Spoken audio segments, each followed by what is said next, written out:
Hello guys, welcome back to my mini blog. কেমন আছো তোমরা সবাই? আশা করি খুব ভালো আছো, আমিও খুব ভালো আছি।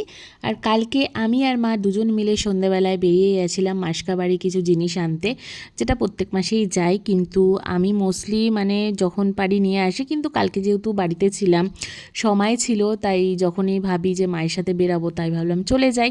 তো গিয়েছিলাম করুণময়ীতে। তো দেখতে পাচ্ছ এখানে মায়ের মন্দির, করুণময়ী মায়ের মন্দির, একটু বাইরে থেকেই আমি ভিডিও করে নিলাম। তোমরা সবাই প্রণাম করে নিও। তারপরে চলে গেলাম মোড়ে। তো ওখানে গিয়ে এই সমস্ত জিনিস, সব মাসকাবাড়ি জিনিসগুলো নিচ্ছিলাম। তো এখানে আমি দুটো ম্যাগিও নিয়ে নিয়েছিলাম, রামেন খুব খেতে ইচ্ছা করছিল। আর দেখো এখানে মানে বডি লোশন যাই হোক সব তো একদম চলে এসেছে, যেহেতু ঠান্ডা তো পড়েই গেছে। তো আমি একটু একটু করে ভিডিও করে নিলাম। আর প্রচণ্ড ভারী ছিল আমার হাতের ব্যাগ দুটো, মানে আমিই ধরেছিলাম, মায়ের হাতে ব্যথা বলে ভারী ব্যাগ দুটো দিইনি। তো আমি নিজেই ভারী ব্যাগ দুটো বইছিলাম, আর এত ভারী ছিল কি বলবো, প্রচণ্ড হাতে মানে ব্যথা করছিল।